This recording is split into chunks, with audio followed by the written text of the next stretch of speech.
Le Seigneur soit avec vous. Évangile de Jésus-Christ selon Saint Jean.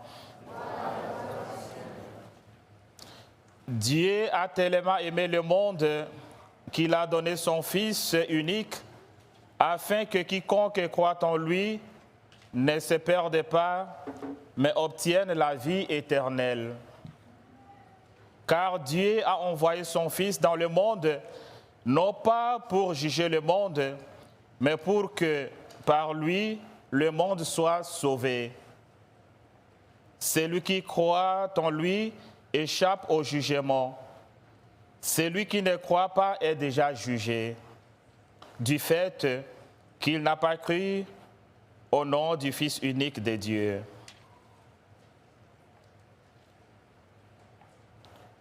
Acclamons la parole de Dieu.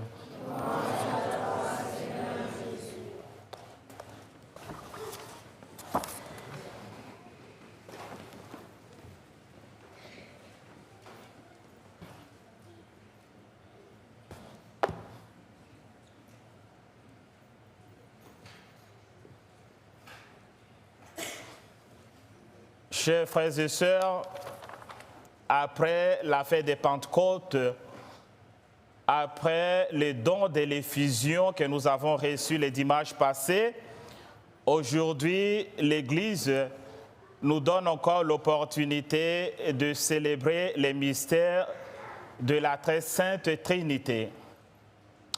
Et je dirais, cette solennité nous rappelle la source et la fin de toute vie chrétienne, au nom du Père et du Fils et du Saint-Esprit.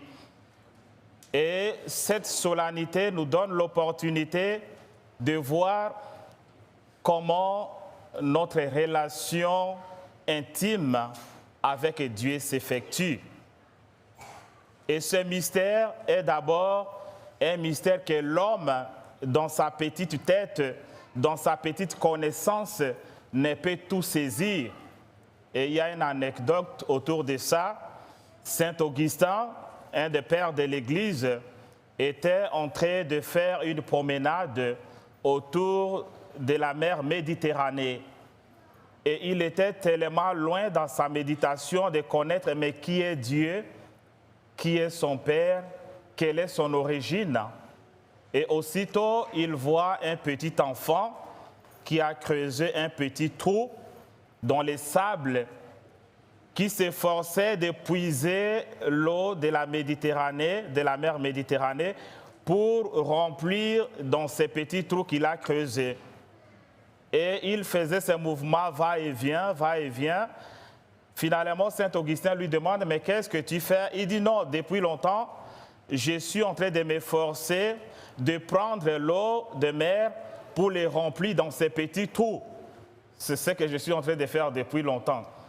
L'enfant lui répond en souriant et il dit, mais toi, tu as perdu la tête, quoi? Comment tu peux prendre l'eau de la mer qui est si vaste pour remplir ces petits trous? Et le petit sourit, il lui répond, mais c'est exactement ce que tu es en train de faire. Avec ta petite connaissance, comment tu peux saisir la grandeur de Dieu? Dieu est infiniment grand. Mais ce mystère, justement, nous aide à comprendre que ce mystère de la profondeur de Dieu est plus que notre manière de croire, est plus que notre conception sur la vie chrétienne. Et cela me donne l'opportunité de me rappeler d'un de mes cours de physique au collège. Alors le chapitre était sur l'eau. L'eau.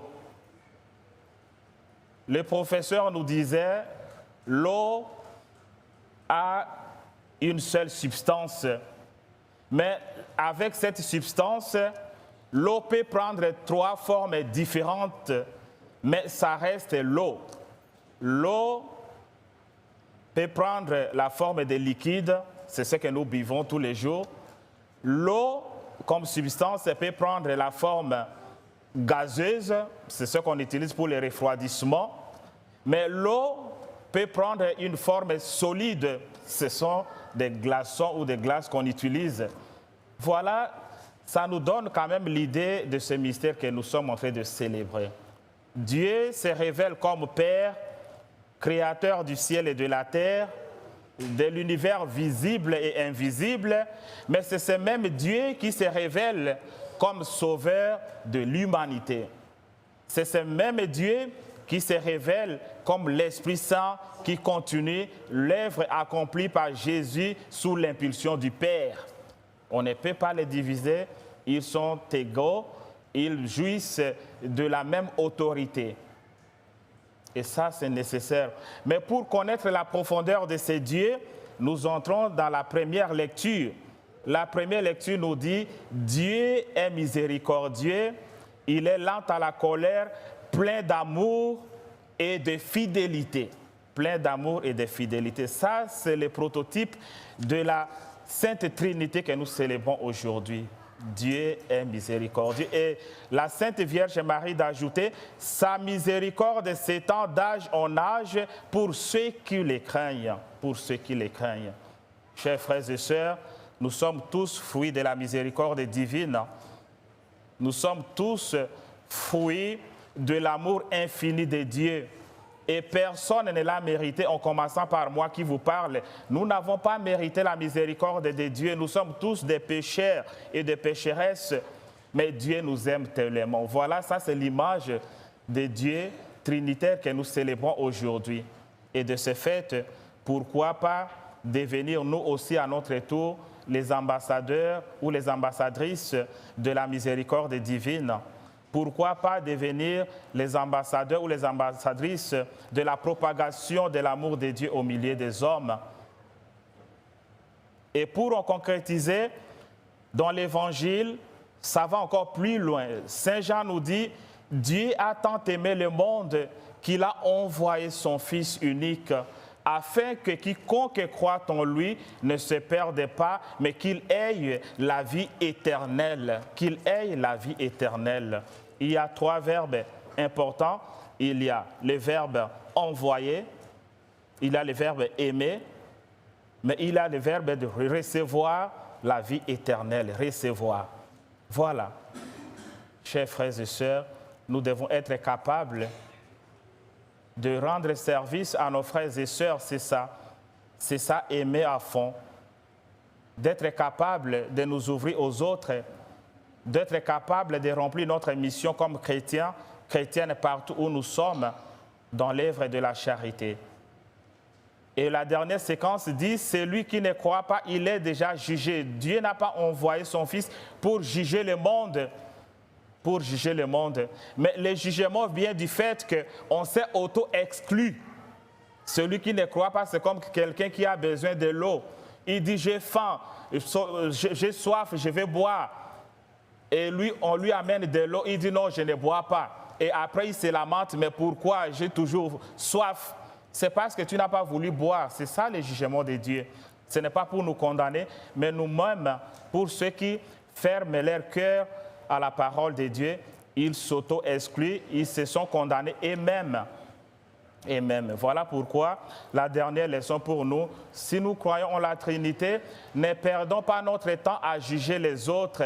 À juger les autres, et ça, c'est un péché commun. Hein, à juger les autres, à critiquer, à être négatif.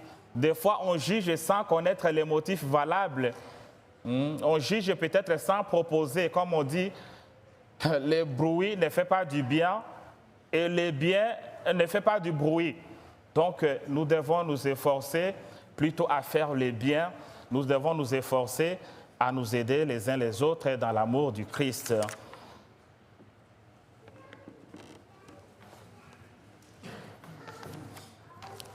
Chers amis, bonjour.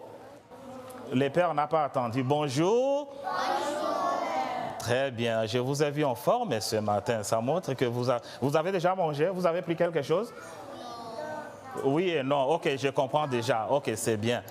Alors aujourd'hui, c'est une grande messe pour vous parce qu'on va clôturer vos activités. Ok? Mais cette activité qui sera clôturée, nous avons une bonne célébration aujourd'hui qui nous parle de la Trinité.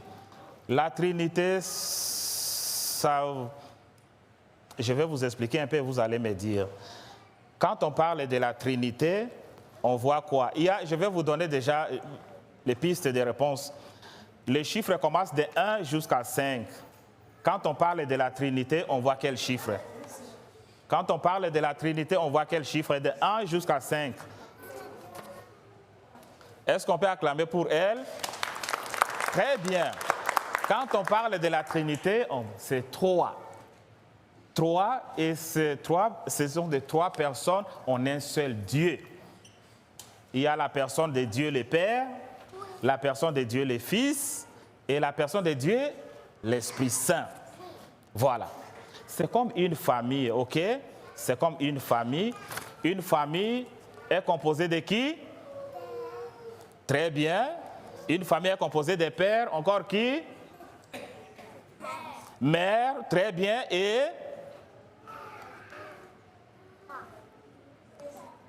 les enfants. Est-ce que vous pouvez acclamer pour vous-même? Une famille est composée de pères, mères et les enfants. C'est-à-dire, on appelle ça, on appelle ça une famille. Une famille, voilà, une famille ici, ok, c'est bon, ok, mais c'est une famille. Alors, si vous enlevez les enfants, ce n'est plus une famille. C'est-à-dire, ils doivent être ensemble. Et une famille est caractérisée par l'amour. Les enfants doivent aimer les parents doivent aimer les enfants. Voilà, les parents doivent aimer les enfants. Et c'est un peu ça, la Trinité, pour bien comprendre. Donc, quand vous vivez dans la famille comme enfant, vous devez aimer les parents, vous devez aimer les amis, vous devez aimer tout le monde, ok? Ça, c'est la Sainte Trinité. Quand vous les faites bien, Dieu va vous accorder beaucoup de grâce et vous allez bien grandir. Et nous allons clôturer par la formule de la Sainte Trinité, au nom du Père et du Fils et du Saint-Esprit. Très bien.